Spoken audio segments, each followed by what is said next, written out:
for business license for local business license issuance that it triggers us to continually update our business license application. And our finance director has proposed a strategy for addressing the continual changes and the ongoing administration of our business license program. So with that, I'd like to turn it over to our finance director, Susie Holmes. Great, thank you, David. David did a great job of introducing the item, and I just wanted to point out a few benefits of, I've chatted with HDL a couple times now, and they're currently doing this for multiple cities. And from what I've heard, the cities that they're working with are happy. I contacted a couple of them.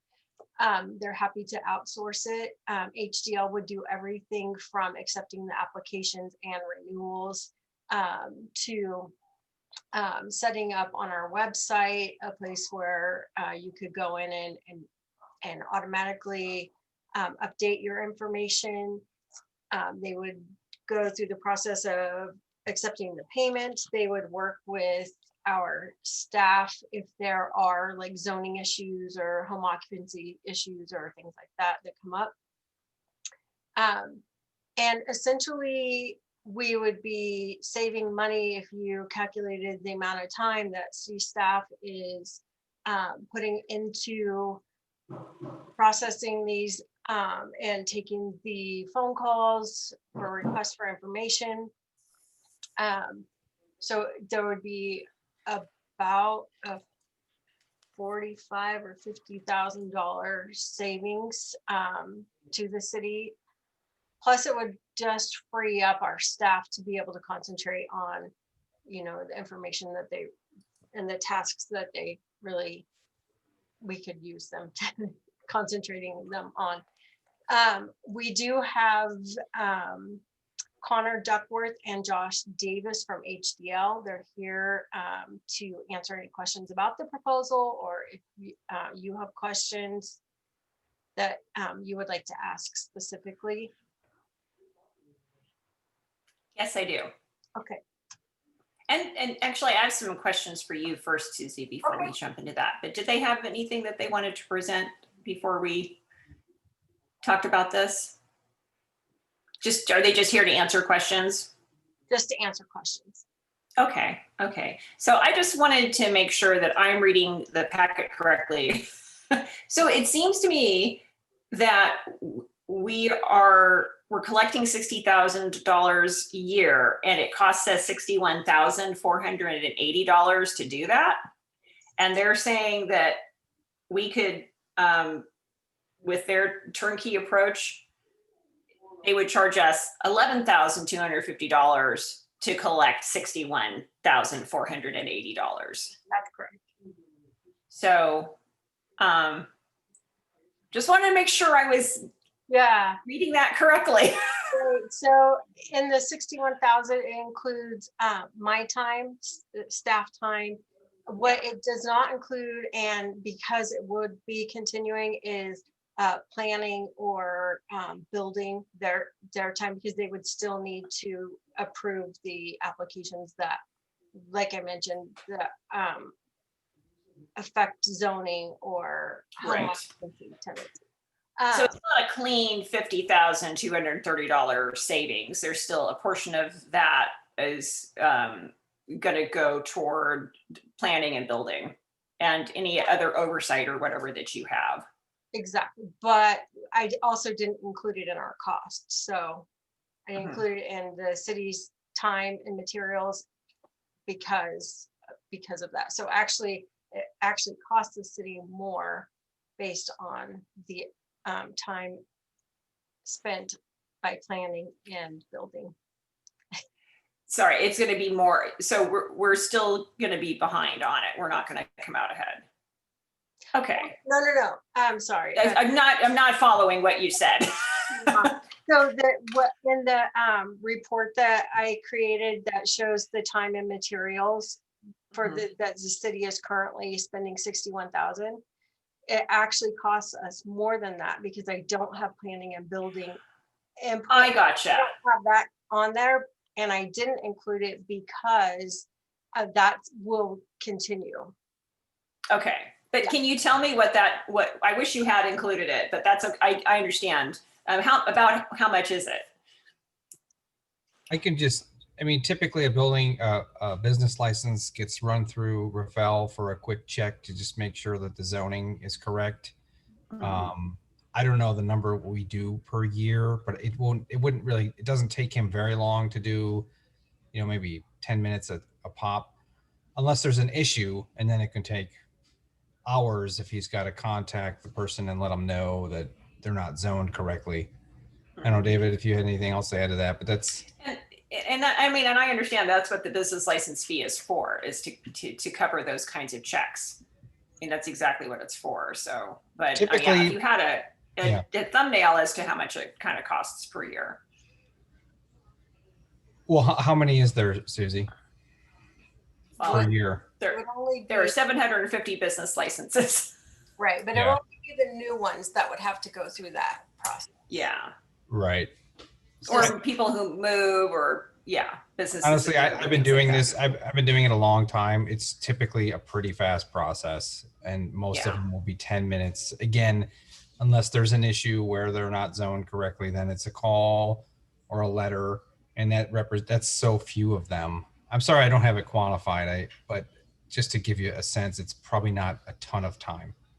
No, it's okay, because I mean, you're right. This is that's not going to go away. That piece of it isn't going to go away. I just kind of wanted to know for kind of rule of thumb. So it sounds like, so am I also right in assuming that the difference that, the whatever additional costs it takes for us to collect, that comes out of the general fund? Is that how it gets paid for? Yes. Okay. So, I hate to look like a really easy council member, but I don't know how to get around this. The other benefit that HDL did note is that they would go through our municipal code, and they would go through the charges that we're currently charging, because we have not updated Right. our costs in multiple years. I want to say 15. So that's something else that they would do for us. So I don't think we can be wrong. And and then something like this that just, it constantly is changing. It's just really difficult to keep up on it. So yeah. And then can you clarify a point for me too? Because I noticed that their proposal has both the business license and the TOT. Do we already use them for TOT, or why was that in their proposal? It's what type? Sure. When I originally asked for the quote, I asked for both to be included so that we could kind of see what the cost would be for both. But right now I'm only recommending the business license. They also do our cannabis. Right. Yeah. And I just can't see that we have enough. Is it an issue? We don't have enough of the volume on TOT to really justify it, but it's something we would consider in the future if. And I don't think now's the time for that. Right. It might not really be too necessary. Yeah. No, I mean, I think that this looks like a really smart business move. I really appreciate you bringing this to the subcommittee. And I know, are there any other comments from City Manager Kelly or from HDL? Yeah, Madam Chair, I think it would be helpful just to offer the opportunity for Mr. Duckworth and Mr. Davis just to introduce themselves, say hello, and anything they would like to share in particular details about their proposal.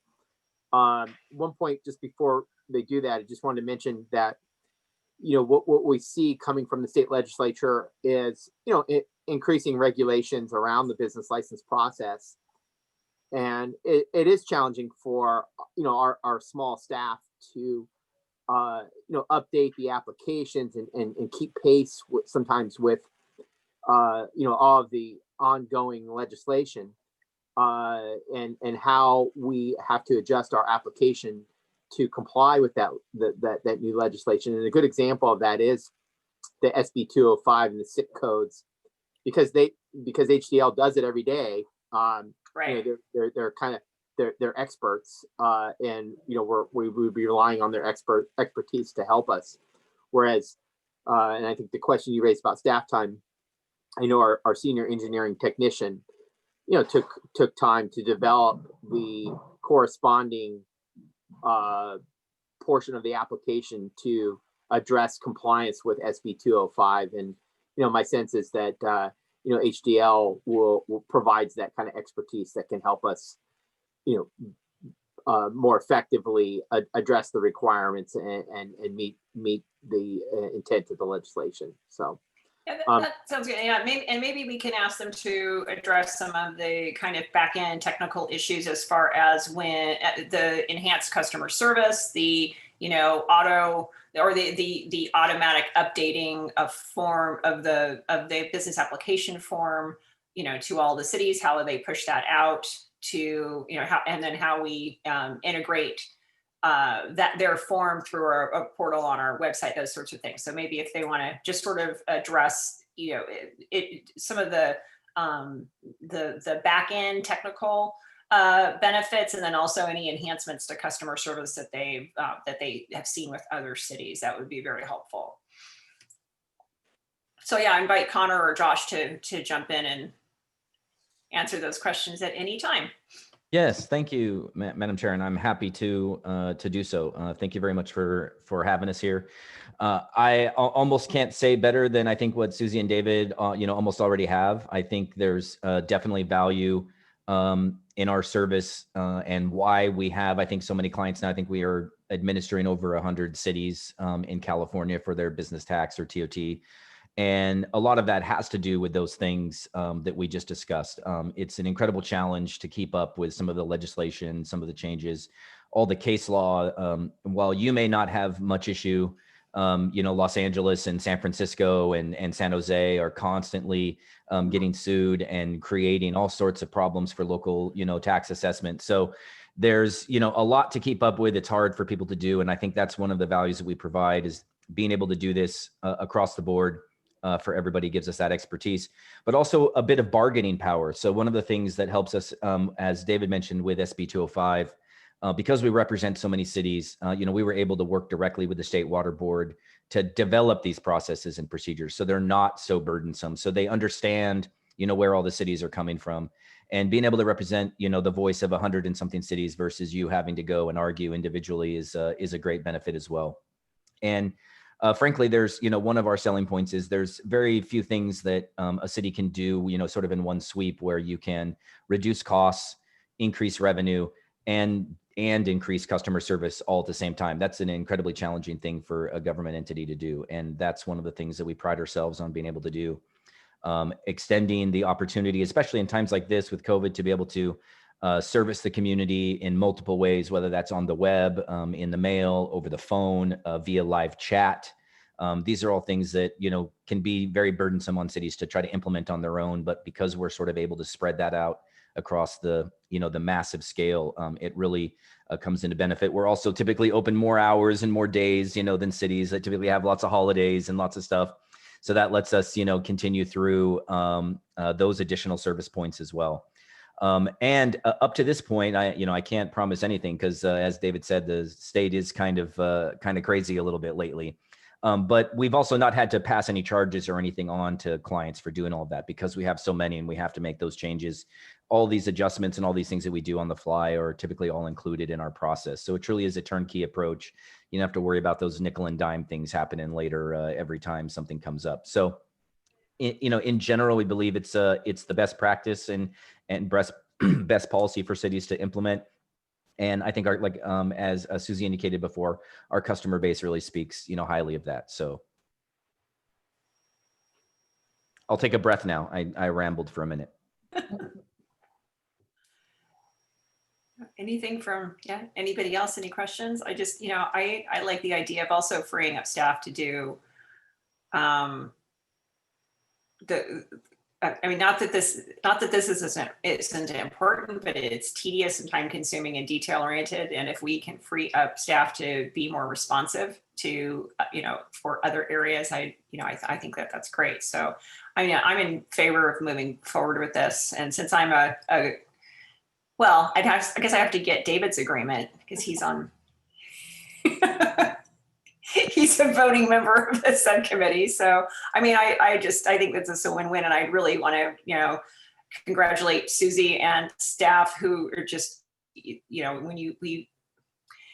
this is the upside of COVID. I mean, it's terrible to say, but it is forcing us to find cost savings and efficiencies that maybe we were a little bit lax about implementing. And actually, Connor, maybe just one more item too. It's like, one more question that you didn't quite touch on, but as far as the user experience and the business owner, I mean, what's been your feedback from other cities on that? Hello, good afternoon. Yes, so one benefit as well too that we didn't mention was a lot of our staff has actually worked for local agencies, myself included, Josh as well. We both worked at cities. I've worked for a number of cities in Southern California.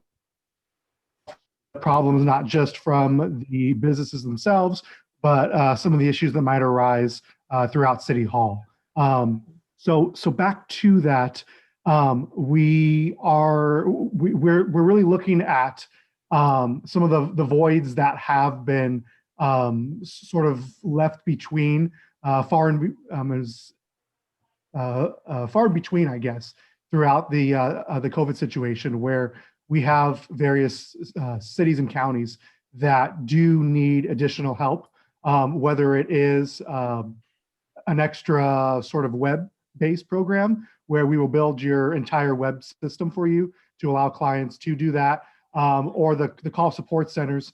We have had extended hours as well too for that, and applications, as Josh mentioned, as far as renewals too. We will update all of the language on and have some sort of guidance for that. Yeah, and I'll just dovetail on to really kind of get down to the customer experience, because I know that's really what the city's concerned about, right? In all these cases. For the most part, change is hard, right? And there are some people that will reject change and not necessarily want to do it. And they'll still want to mosey down to City Hall and stand in the counter and chit chat with people for an hour while they're getting their stuff done. But in general, most people, if you gave them the option and said, well, you can either go down to City Hall and walk around from counter to counter for an hour, or you can sit on your couch and kick your feet up and talk to someone on the phone and take care of everything the same way at your convenience. Most of the business community is happy, right? I mean, they would much rather do that. They like that support. And we take a very education-centric approach to this. We even in cases where people are non-compliant or didn't do what they were supposed to do or do these things, we're not, that typical, oh, we're going to hand this over to a collection agency and then we show up at everybody's door with a baseball bat and start demanding money, right? We're really going through the process of explaining, educating the businesses, and really kind of helping them through the process step by step so that things like that don't happen again, right? So they do understand where not just all these things, but why do you have to pay this tax? Where does the money go in police and fire and all these things that you benefit from? So we try to take it again as the fact that we have walked in your shoes. We try to take it that extra mile to really provide that level of service and take those things seriously. We're also going to work really closely with cities. So again, as I said, we're not perfect. In tax collection, there's always going to be someone who's upset or something that has to happen. And so we reach out immediately to the city, let people know, hey, this is a situation. Here's what's going on. How would you like to handle it? Potentially it might be an issue that someone shows up and wants to complain to the city. And we really work to, resolve those issues and get that done. So I really think in general, the reception for the business community is warm. In fact, we get many of our clients because some of the cities that are really close and tight knit, where businesses interact, across jurisdictional boundaries, go into the city and get their business license and stand in line and complain. How come you don't do it like this city, right? Or something. So in general, we've had pretty good feedback, both from our clients and from their constituents. Great, thank you. Now that clarifies it. And then I guess maybe for Susie, I'm not sure, what would the timeline of, what will the timeline be like? And are we going to be able to, integrate this in with the website, so that this can all, be done from cloverdale.net. And then is there a separate timeline for the toll-free number, and what's the cutover look like? So yes, there would be a link on our website that someone could go in and click, here's your business license. And if you want to, which I did, I played around with Windsor's, they just have a link, you click on it and you fill it out and everything right from their website. So, and everything looks like it's coming from the city. It doesn't look like we're out. It's branded Cloverdale. I wish you'd put that in the packet, because I would have gone and harassed Windsor too. But that's okay. Next one. Exactly. Yeah, because I would have liked to have seen a live integration, but okay. But they're using it, and it's easy for local Windsor businesses to use it. It looks like it's the town of Windsor, not going someplace else. Sandy and I Okay. had an easy time pretending like we were a business and getting as far as we could before we had to actually apply. But yes. Anytime we can gaslight Windsor, I'm in favor. Yeah. Yeah. Well, one of the things I'll add on to for what Susie said, in the sense of really the sort of transparency, everything really looks the same. Businesses can still go directly to your site and do that. The phone number will be a local phone number, that same, sort of local number and everything that they would have called. If it's they were not doing- 894, we're going to be in really big trouble. Right.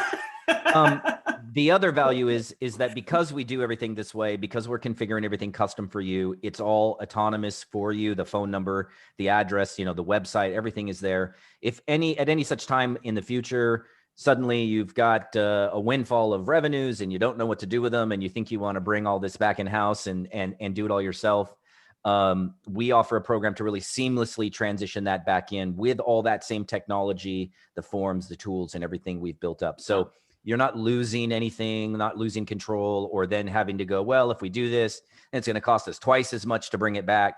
So there's some value there in terms of our reinstatement program that really makes it simple if you ever decide to bring it back in house for whatever reason. Great. Now, yeah, so even without being at the meeting, Gus got his question answered. How do we transition away if we change our minds? So thank you. Right, of course. Sorry, that's the expense of one of my fellow council members who always asks that question, which is a really great question, is once we're in, if something changes down the road, how do we get our data out? How do we move forward? So yeah, that's very helpful. Okay, well, any other questions from my fellow subcommittee member, City Manager Kelly? Madam Chair, I don't have any further comments. I think this is, generate a savings from a staffing perspective, and bringing on additional expertise by way of an agreement with HDL. And I think our working relationship with them on other efforts has been very positive, and I think it will be, a really seamless transition from the community's perspective. Yeah, absolutely. No, I'm in favor of moving the item forward. So would you just bring it before the council as a consent item? We'd be happy to bring it forward as a consent item. And Madam Chair, I just noting that our staff member, finance member, Sandra, kind of put up her hand. Oh, Sandy, I'm sorry. You're in the lower box, so. That's all right. My question for HDL is, there are a couple of our licenses for transportation, like someone who's starting a taxi service or massage, that has a whole lot more layers to it than just say a home mock. So the question is, do you treat it the same, or how do you handle those? Yeah, that's a great question. So your regulatory permits, which are different than your business license, will be sort of handled in the same way as we talked about with like the zoning or the home occ, to the extent that they are isolated, right? We understand these are special circumstances. They have additional checks. Right. We do some of that legwork. Like as an example, with this massage permits, we do the checking to make sure they've got their state licensure and validate that all those things are there. But then they'll still get sort of forwarded on to you for that final thumbs up approval, right? I mean, nobody knows the city better than you. Nobody knows, and we don't want an adult bookstore opening next to an elementary school, right? That kind of thing. And so those final checks for those key businesses will always be cleared by the city prior to sort of moving them through the process. Perfect. And Sandy, do all of those things get checked off before they get the final business license issued now? Yes. I would, yeah, I hope so. Yeah, no, they don't get the business license until those other issues. Same with the home occupation permit, and the zoning has to be approved as well first. Oh, okay. Yeah. Okay. So then those would be part of the process that they would have to be checked off before. Okay. Yeah, and that's yeah, because it's not special to us. Yeah. Yeah, and that's an automated process that we help facilitate. And so during our implementations, we'll meet with those other key members of those departments. Right. We have a nice automated system that will help route those things to them. They get an email that says, hey, there's a new massage parlor that needs you to look at it. They can click a link and do their quick analysis and either give the thumbs up or thumbs down for us to move forward. Hey, Chief, we don't call them massage parlors anymore, do we? We call them massage therapy facilities. Is that right? We took that out of the code. I'd have to look. Yeah. Not a code. That's not a code I've researched at all since I've been here. Oh, it came up a couple of years ago. I remember this. And I also think that in Cloverdale, you can't have a massage therapy business in a home. I think you have to rent a commercial facility, if I am not mistaken. Because I remember reviewing that when I was on the planning commission. So, but at the state, I mean, and it was a big thing with the state too, is that and the massage parlor might still be in the state language or regulating it or something like that. But yeah, I know that there is a movement to change that politically incorrect language. But anyway, I still see your points. Yes. Okay, Sandy, did you have any other questions or? No, that was any other it. members Thank of you. staff? Yeah, I really see this as being very beneficial moving forward, and hopefully, freeing Sandy up to do other important work. I think that that's a really great direction to be moving in. So thank you, senior staff, for your leadership on this. So David, are we agreed we're going to move this forward to consent item? Absolutely. Madam Chair. We'll move this item forward to. I'm not sure if Susie's prepared to bring it forward at the next council meeting on the 13th, and if not, we'll bring it forward on the 27th. So Susie, it's up to you if you can draft an agenda report and get it on the work with Irene. We can move it forward for the 13th. Okay.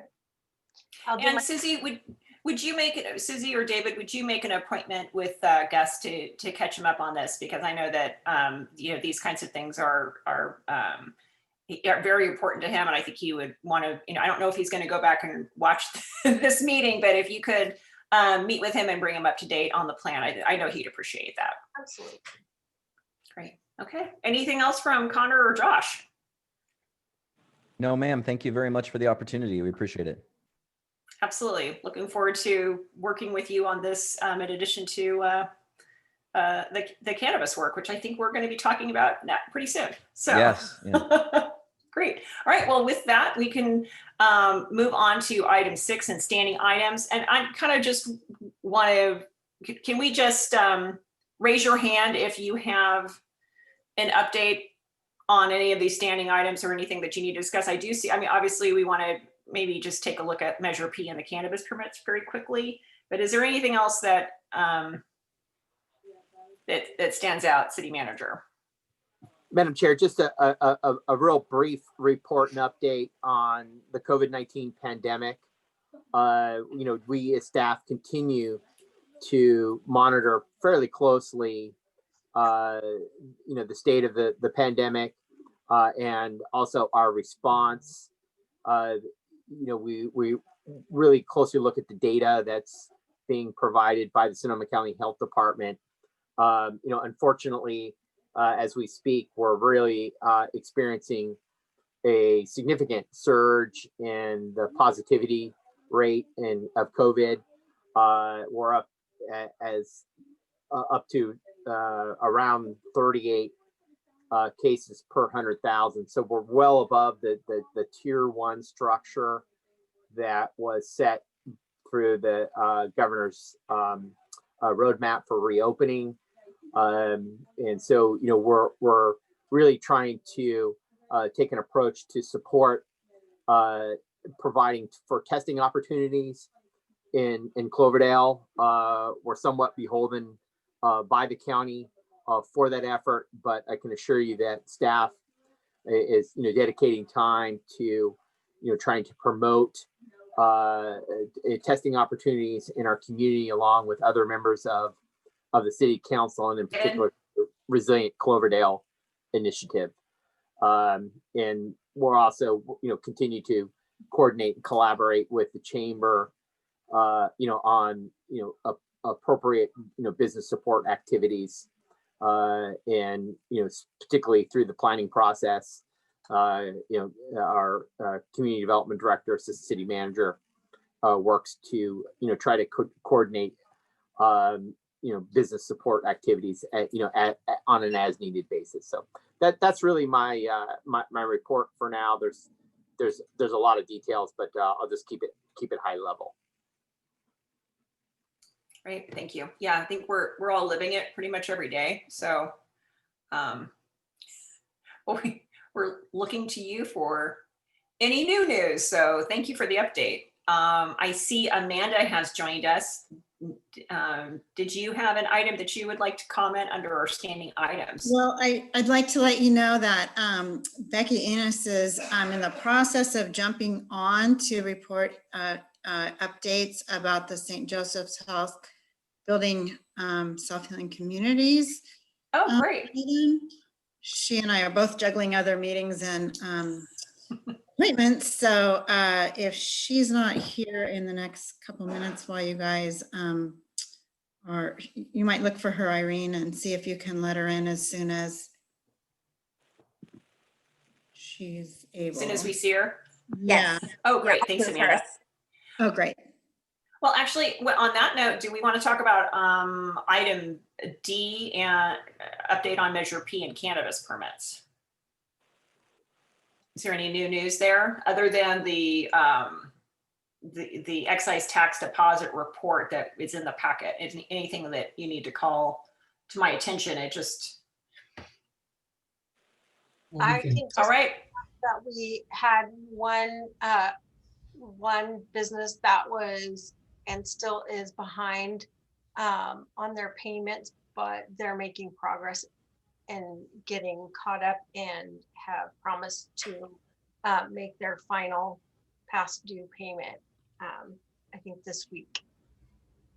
Okay, that's good news. We like that.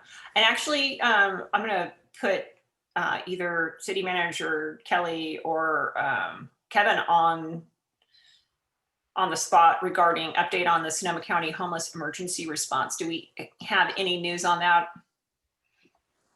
At this time, the only update that we have is that it has been appointed a new leadership council, and the leadership council has held a meeting. This is to oversee the continuum of care, which is responsible for countywide response on homelessness. And the committee still is kind of finalizing their organization, and have appointed who will chair and vice chair that committee, but they haven't really taken on any initiatives at this point. But staff will continue to monitor that. We are blessed to have some local representatives, including the assistant city manager for Healdsburg, as well as the executive director for Reach for Home, that Yes, will, that was great news. give us, And do we provide- has the assistant city manager in Healdsburg changed since the new city manager has come on board, or? David, I don't think that's his title unless he got promoted. Oh, I think he's technically the housing director. Oh, that's Stephen Stephen. Sotomayor. Yeah. Yeah. Oh, he's yeah, he's director of something else, but yeah, he's not assistant city manager. You were confusing me, so. But Yeah, hey, sorry let's about give him a promotion. There we go. I just gave a plug for his promotion. But Exactly. Let's support that. their new city manager has taken the helm, so he's on board, and I'm sure he'll be working on how to who will serve in his assistant role. But we're blessed to have two representatives on that committee that will, from a geographic equity perspective, represent northern Sonoma County, and that's something that we have not had in the past. I believe that will ensure that we have some representation and decisions around funding for Right. homeless, addressing No, homeless. I think that's. I'm sure we have lost out on funding because we didn't have a presence on that board. So that was very good news. I check in with Stephen all the time. He knows Cloverdale. He knows our issues and what we're after. So I'm confident that he will have us in mind making decisions. Yes, and you're kind of our main point person on that, Kevin. I would say, I mean, David and I, I'm also on the CTAC, which is the community advisory committee for the county for the CDBG money. And Stephen's on that too. So I speak to him a lot through that. But yeah, I mean, we started our homeless advisory committee. Yeah. And then of course, everyone knows what happened. And so hopefully we'll. Yeah, but that's a huge improvement. So yeah, thanks for everybody's hard work on that. I think that we got the right people's attention. Stephen has a lot of experience. He has a lot of experience with it too. He worked in the city of Los Angeles and in the mayor's office. So he really knows it. So no, he's a really great resource. I've been so impressed with him every time we meet with him. So yeah, I know he's gonna represent everybody, not just his little fiefdom. So I think that's how we should all be on boards. But that's not how everybody is. So yeah, thanks for keeping up on that. Now I do see that Becky has joined us. So maybe it's, unless we have anything else on item C, can we jump back to item A and St. Joseph Health?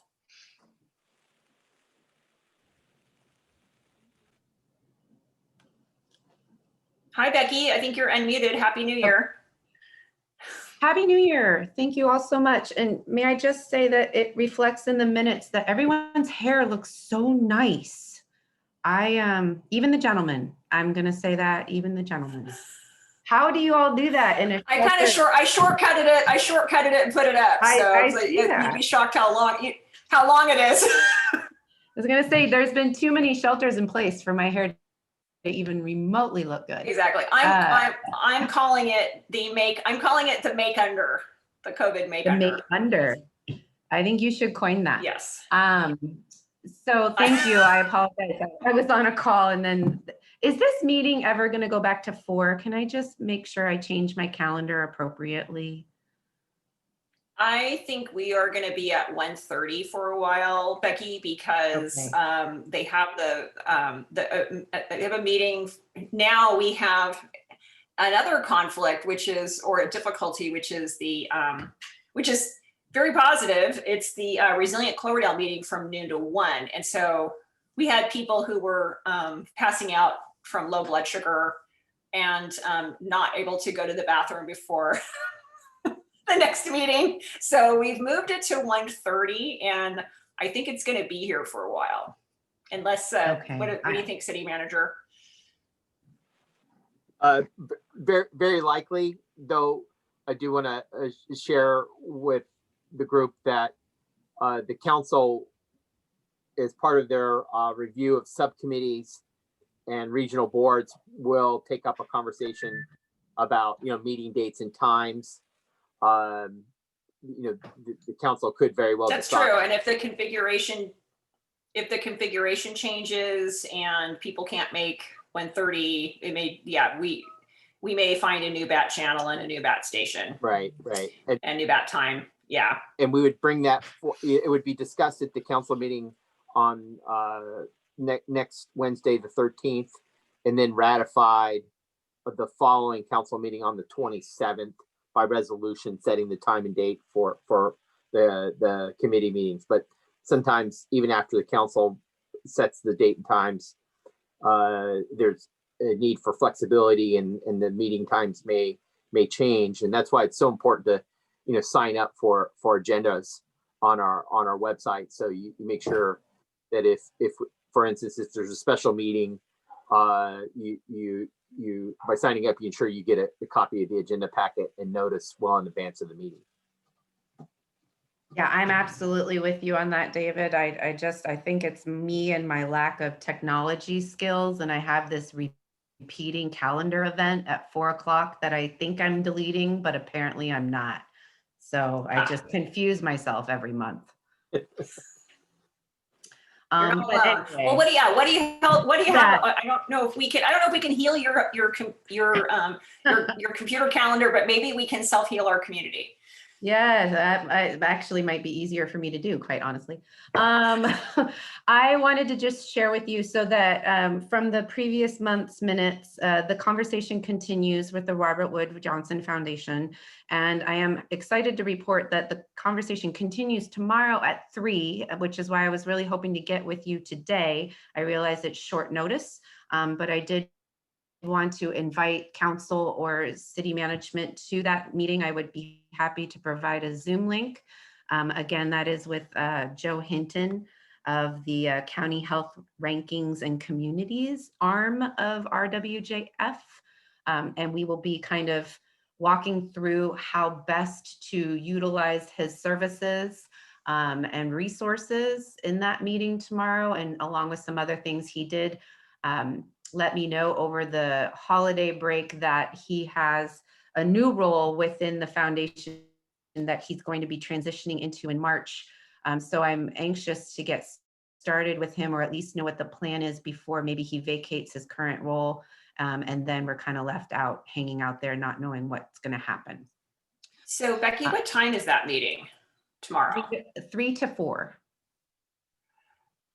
I am available. Okay. What I would about be happy staff? to send you that Zoom link. Does anybody from staff want to join me? I do have an opening on my calendar from 3 to 4 tomorrow. So if you can include me on the Zoom link, that'd be greatly appreciated. More than happy to. Be excited to have that. Just to let you know then, also on the call will be Ramona Faith and Hallie Cloud from CHIPA, which is Petaluma's healthcare district, their CEO and program director, along with Montserrat Archila from St. Joseph's Health Community Benefits Department. She has been working in Cloverdale for many years, predominantly with the school district and providing mental health services. And then also, as Melanie mentioned, the Today and the Resilient Cloverdale call, the St. Joseph's Mobile Health Clinic will be coming to the senior center very, very soon. So Montse is very familiar with the Cloverdale community as well. So those are the other people on the call, just so you know. Oh, that's great. Has anyone reached out to Cloverdale School District to get them roped in at this point, or? Regarding self-healing communities, I have spoken with Betha very loosely around the topic. We've had some conversations around her vision for maybe a wellness center of some kind on school grounds. I mean, obviously that's way out into the future, but that's her experience, I believe, from Two Rocks District, and having that kind of facility available or resource available to the community. Yeah, and so I remember she talked with, I don't remember if David was there or not, because I just had a couple of different conversations with Betha, but I remember her talking about that strategy that was successful out in Two Rock. That's why I thought that she might be interested in hearing and being in on the call. So great. So we'll just send us the invitation and we will be there tomorrow. Okay, wonderful. I will do that. And then also just quickly, one more opportunity at the next Health Action Cloverdale meeting, which I believe Amanda said was January 21st.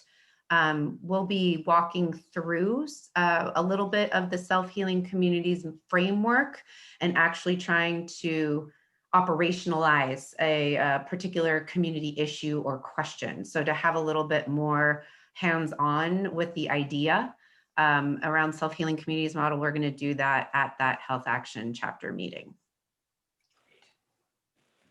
Great. Okay. All right. Any other So comments or that's all I questions have on for this? you today. Thanks for waiting for me. Oh, of course. Thank you. Thanks for doing this. We look forward to being with you on the call tomorrow. Is there any other questions or comments on item A? And if not, I'll just look to city manager or staff to call out anything else that you need to bring to the session under items. The only other item that just wanted to bring forward was item 6F, update on OpenGov. Included in the packet is a project update provided by our appointed staff member from OpenGov, Sydney Winkler, that gives a fairly succinct update on the status of implementation of OpenGov. And just for a reminder, we have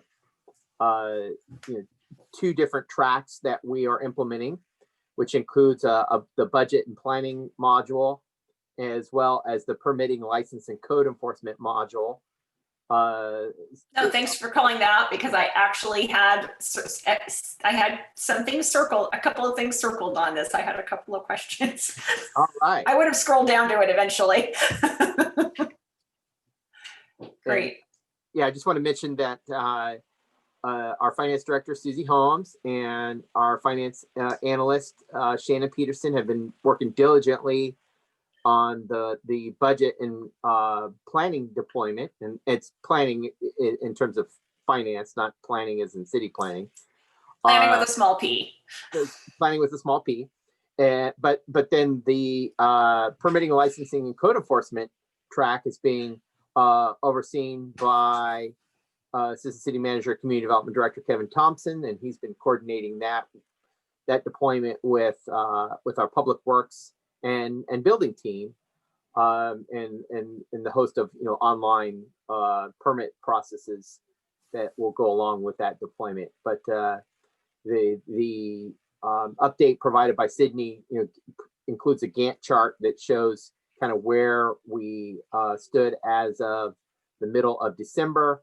And I think we're continuing to be on track to be able to go live, in early spring of 2021, and which it will include, prior to that, some staff training and starting the development of the budget process for the next fiscal year budget.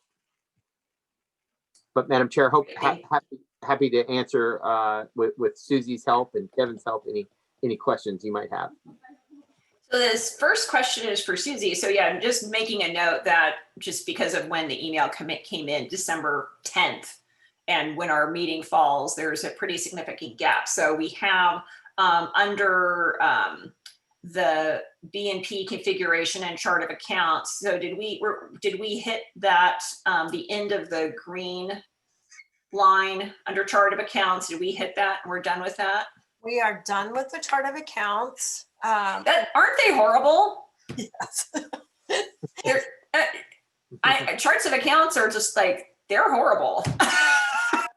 Yeah, we are almost complete with the workforce portion of the budget. All the budgets have been created. Today we had a meeting this morning at 9, and we are to the point now where, other than giving permissions and access to all of the employees, we'll have a training first. The training will either be the first or second week in February, and then Good idea. Yeah, then we'll send somebody who's done a couple of implementations. Don't let them in yet. Yeah. Yeah. So we are a little bit ahead of schedule, and oh, great. We felt really good about it. Shannon and I do. Oh, great. So that was essentially, that was my follow-up question, is that now we're in week 1 of January and you feel like we're ahead of the game, I do, yes. even from the Gantt chart. Okay. Oh, that's great. That's great. Okay. And so, and we're looking and we're looking at February Yes. for some implementation. Yeah, that's when everybody can, we can, hopefully we'll have the mid-year done by then, and then everyone will know where they're at and we can move forward. They'll have all their information and can move forward. The only thing we have to decide now on the budget portion is, do we want to do a 1-year or a 2-year budget? I was gonna say, they just anticipated my follow-up question, which is, where does that put us in our budget process and our timing? So yeah. my process is that we would do a 1-year simply because we don't really know what the revenue is going to be yet. We don't really know how things are going to fall. And I would hate to put 2 years worth of projections into a document that lives forever. Yeah. Well, I know when we were talking about going to a 2-year budget, life was normal. We thought things were predictable. And yeah, I really see the logic of sticking with the 1-year budget with the combination of the new system and our new actual reality. Mm-hmm. So yeah, I can support that. Yeah, so the document will have 2 columns in there, and we'll just say don't use 1 column. But then next year we'll have 1 year under us. Everybody will know how to do it. They'll have all the detail already kind of blocked out, and can just update the 2 years. So are you going to dive into kind of a little bit of that detail and background for the council when we do the budget process this spring? Yes. Anticipating that. Yeah. Yes, exactly. Okay. That makes sense. Okay. And then I guess, I don't have any other questions on your section unless city manager or anybody else does. Okay, I'll pick on Kevin for a minute. Yeah, then. I don't have any questions. Just comment that I know the finance director and our finance analyst have been working diligently every week in meetings, and I'll pop in briefly, and they'll be talking about chart of accounts. So and you just turn around and just get out of that meeting. Yeah. Yeah, I politely bow out and right. But otherwise, Susie and Shannon have been, overseeing the implementation of the budget and staff planning module. And then again, Kevin has been coordinating the actually permitting module. And I think if I'm correct, Kevin, we actually had one of our important projects file for their permit online. I wasn't sure if that was correct with Cherry Creek, or if they were just trying to facilitate their permit. No, they were trying to facilitate their permit, but yeah, at this point we're not quite there. Next month. So Kevin, I'm going to put you on the spot here. We've got the ArcGIS integration, the yellow line through the purple line showing kind of completion this week. So yeah, where are we on that? Are we up to date and current? We're not. We probably have I think we have 2 more meetings with them, these same weekly meetings that Susie and Shannon have been participating in, where they go through all our permits. They ask us lots of questions about each box and, should there be additional information available in a pop-up window? And so we've been pretty painstakingly going through all of those. Hopefully, one of the more complicated things is figuring out how much a building permit costs, and it's based on the California Building Code. So there's formulas, and Coastland's been helping us out on that end. I think we're almost there. But I would say I know we have at least 2 more meetings. We have one next week to finish up the encroachment permit, which is a public works thing. And then the week after that, we're scheduled to have our last building permit meeting. So I'm thinking that's the last one. And then they go back and do what they do, get it all on, in the program, and then we review it. I think we're pretty close, but So do you think you're still on for doing end user training the second week of February? I do. On We this- we Great. mentioned that. Yeah, we mentioned that today. And I noticed there's a little bit of wiggle room on your chart. There's a little more, Yeah. yeah, because it's not that it's complex, it's dense is the problem. I mean, Well, there's, as if you many- listen to this building permit one, it is pretty complicated. You know, if it's this. Is it? Oh, permit, yeah, that's then probably true. This fee kicks in and this other state fee and this one doesn't, and this and that, and you know, how much deposit do we want? You know, I'm not, yeah, it's semi-complicated, but I can tell that the gal who's running the meetings on OpenGov really knows what she's talking about. And she gives examples of how other cities do it, which is helpful. And I think we're really close, and I'm really excited. And I know Mark Harris is too, so he doesn't have to stand out there and wait for people to. Right, so he doesn't take meetings on the steps of City Hall all the time, which I've seen him do. Yeah, he still may have to do that once in a while if someone wants to see him, Yeah. but less frequently, that's for sure. Yeah. So how much does? Oh, sorry. Go ahead, Susie. So I just wanted to say that we did spend 1 week thinking about trying to do our business license application. And that's when we realized, oh man, if this changes, this is going to be ridiculous. So that kind of put Kevin and his team back 1 week because, Okay. so. Well, actually, that kind of leads me to the question: how, when state law does change, how adaptable are these OpenGov forms and questions and the process? Because I know HDL, that's part of the attractiveness of it is that they're keeping everybody up to date on those changes, and they're probably making a universal change in their back end and then pushing that out to through everybody's portals.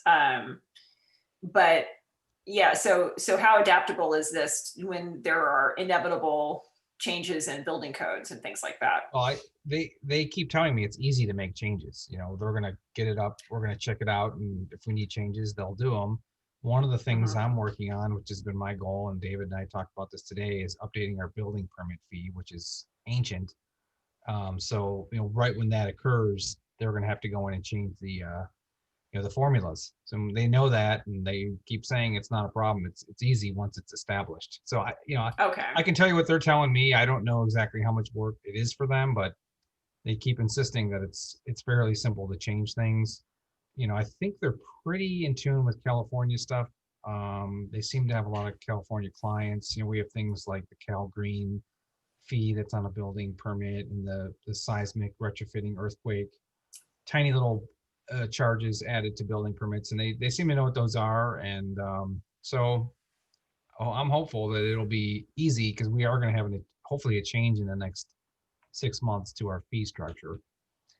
And I sit in on those meetings, not because I know about building licenses, but because I like to watch what they're doing and how they're doing it, how they're creating the forms. So Right. it does seem like it's easy to do the if this, then that scenarios. Yeah, it's just changing. Yeah, it's just like if it's $250 in the Excel formula and it's now $400, you just go in and make that change. It just isn't. I mean, as long as they make it fairly easily accessible, which is what Kevin is saying, then that can't be too bad. Yeah. So and actually, Susie, so maybe you want to, when you talk to Gus, that bring him a kind of up to date on, since you've been in those meetings, just how that's going. Because I know that he asked to put this on the standing items. So I'm sure he's going to want to have a little bit of an update as to how the process is going. But it's great sign that you're on target and on schedule. So Yeah. what do you think your timeline is, Kevin, for now that your screen's gone dark? So so they're gonna go through training second week of February, and then does that go live pretty soon after that? That's my understanding. I think, what do you think, Susie? Like mid to late February, it'll go live. I mean, that's what everything, in my opinion, has gone very smoothly at this point. So unless, some hiccup occurs, I think we're on track to go live when they stated in February. Well, and fingers crossed, that's going live just in time for building season. And I think that once we get the form set up, it's going to be as simple as putting the link onto our website and Yeah. running with it. But of course, we want to do training and practicing and make sure that we know how to walk someone through it if we need to. Yeah. And I really think this is a great direction, because I think that part of the service that you provide and that you charge people for is good customer service. And putting this form online, making it really easy, or, making it as straightforward as it can be, having them be able to, check on the progress and move the process forward and not wait for callbacks and not wait for emails back. I think that that's an important part of providing value to the customer. So I it's really moving in a good direction. I'm again very pleased at the leadership and senior staff, moving forward with this. I think it's really going to improve things for the end user and for people working in City Hall. So thank you for doing this. Any other comments, City Manager? Madam Chair, I don't have any other comments. I just want to say thanks to the team for overseeing the implementation of this new important software to help ensure we the City Hall is going to be always open. Yeah, take that. So next stop, phone systems. But anyway, speaking of always open, so with that, unless there are any other items that people want to pull out on item 6, with that, we'll move on to item 7, future agenda items. We still have discuss options for funding street improvements. I guess that's still in the future. We'll not talk about it today, but I would like to talk about put on the agenda item for phone systems, because I know that there's always going to be people who want somebody to pick up the phone at City Hall, and through a combination of a really antiquated phone system and staffing issues, that's been difficult during COVID. I think that you have done. I'm not complaining. Believe me, I'm not one of the ones complaining. I think you've done an amazing job in being very responsive, but there are, people who always, at least or want a phone tree or something like that.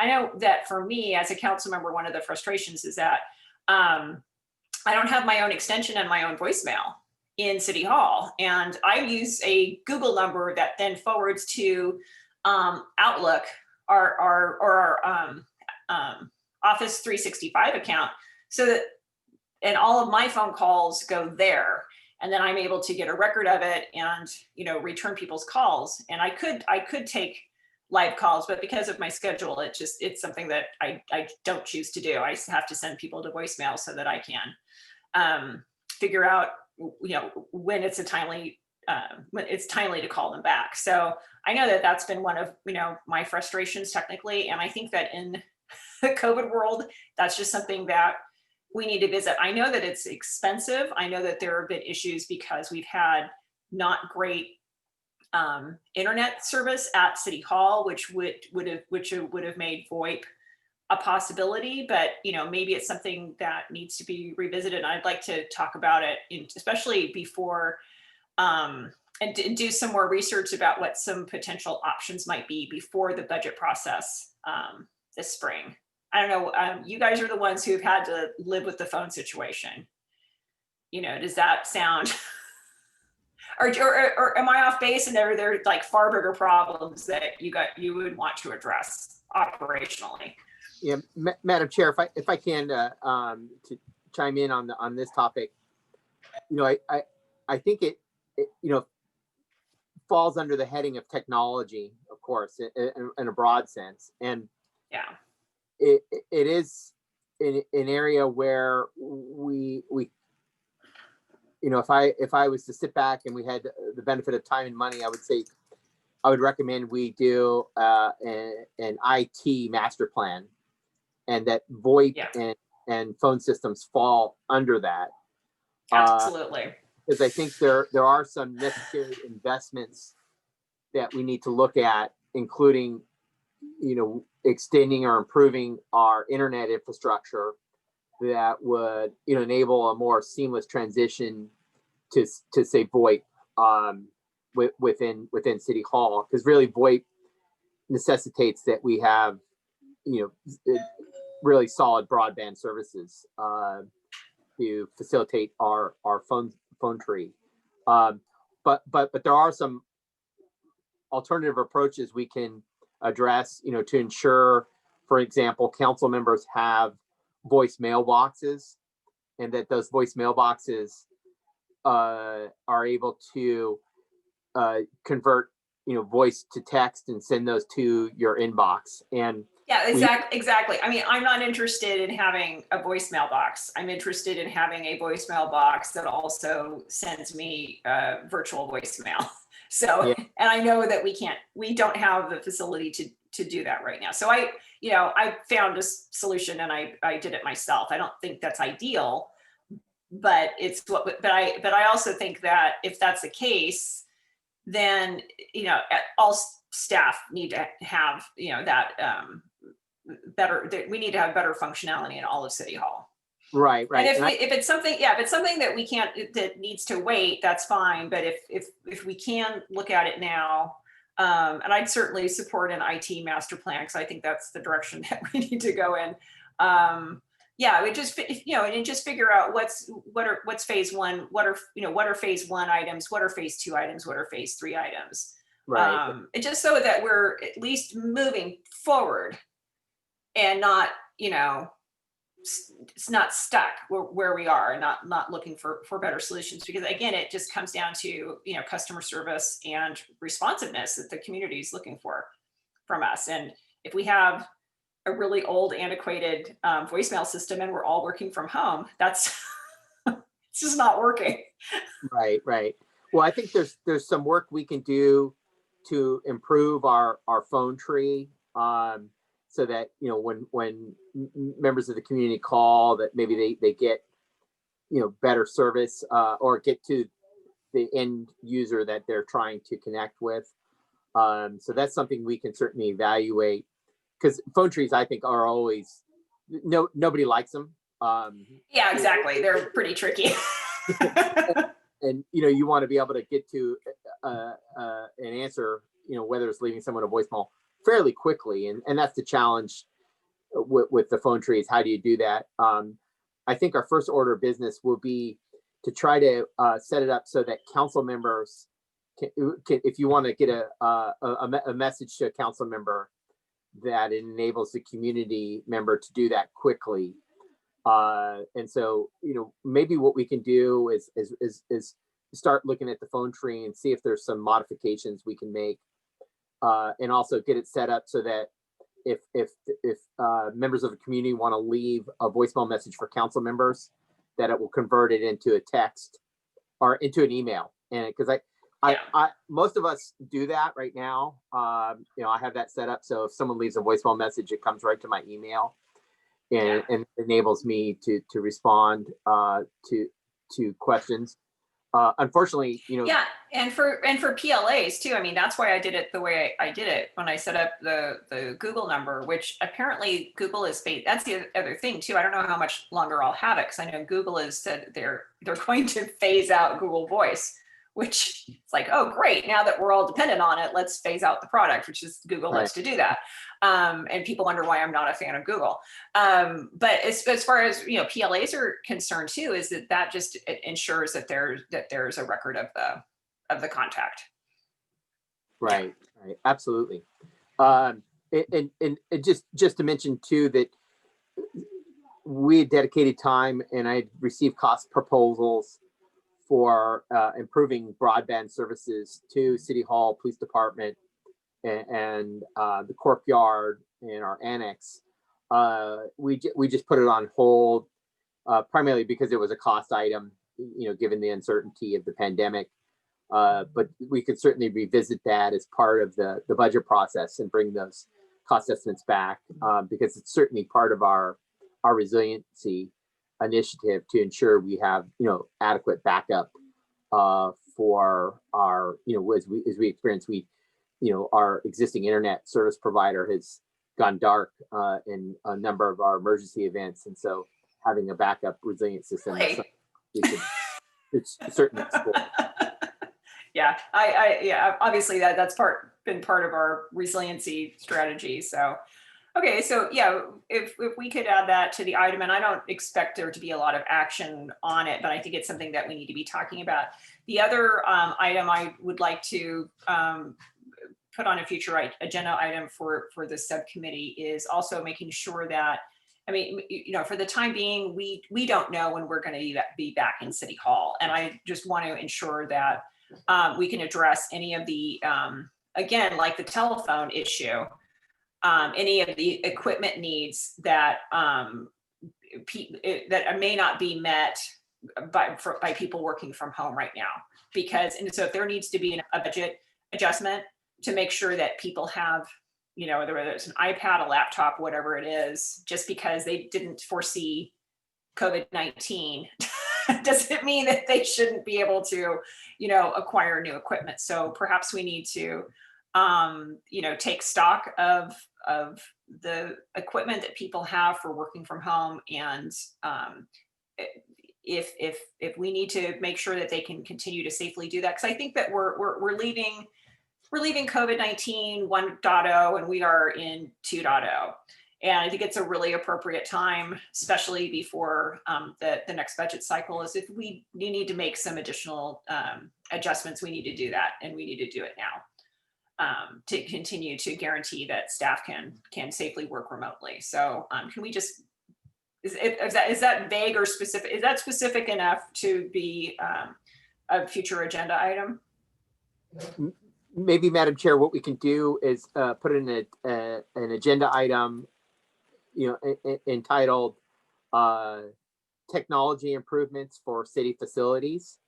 And would that be broad enough to kind of cover, well, you know, city and non-city? I mean, the thing is, it's a lot of these are non-city facilities. So making sure people have the equipment that they need to safely work from home. Got it. As well. Yeah, I just think we, you know, there's no way we foresaw this, and if we need to make some adjustments so that people can effectively work from home for the time being, that's what we need to look at. Let's put some of that general fund savings to work, which I know it's, or, you know, I'm not trying to spend money we don't have, but let's make sure people have the tools that they need to work from home for the foreseeable future. Absolutely. That's it from my, is that clear? Absolutely. And when you're ready, Madam Chair, I do have an item for good of the order. Oh, well, I guess we'll move on to good of the order then. Well, speaking of technology, our staff, and I want to give accolades in particular to Shannon Peterson for overseeing implementation of our electronic timesheet program. Both Shannon and Susie have been busy implementing that module so that all of our staff can now enter their timesheets electronically. So we've almost completely moved away. I think we're in the final stages of implementation with just some of our public works staff on the electronic timesheet program. So most of us are no longer filling out those paper timesheets. That's a miracle. It took a pandemic. Yeah, that's great. So we continue to make progress, and you know, along with the electronic timesheets, it gives staff access to all their W-2s, their wage statements, and, you know, a host of other information that they would otherwise have to you know, request, and then someone has to make a copy of. So, you know, again, we continue to virtualize City Hall, and I think, you know, make these improvements in a stepwise fashion that you know, are improving our productivity and efficiency. It's a miracle. And that's Shannon. That's all Shannon. Give her. Thank you, Shannon. Props. Well, if only we can get, so expense reports are next. Somebody has to make sure that expense reports are next. That's my pet project. And I know Sandy supports that, because we've heard back from her that she's like, yes, this is amazing. So yeah, let's hopefully at some point we'll get to that. Not that I have been submitting very many expense reports, because I haven't gone anywhere, but I'm looking, you know, optimistically forward to the future. Isn't that horrible? I'm looking forward to actually going to meetings. This is not healthy. Anyway, so yeah, please express our thanks and our gratitude to that incredible accomplishment. So with that, unless there are any other items for good of the order, we'll adjourn to our next meeting, Tuesday, February 2nd at 1:30 for now, and to be a future date to be determined at the next council meeting, or confirmed at our next council meeting. So anyway, well, Happy New Year, everybody. Thank It was you. nice to see you all. Madam Chair. Happy New Year. Happy New Year. Everybody stay well, and we'll see you at least at the council meeting next week. Absolutely. Correct. All right, and until then, take care. Okay. Bye-bye. Bye.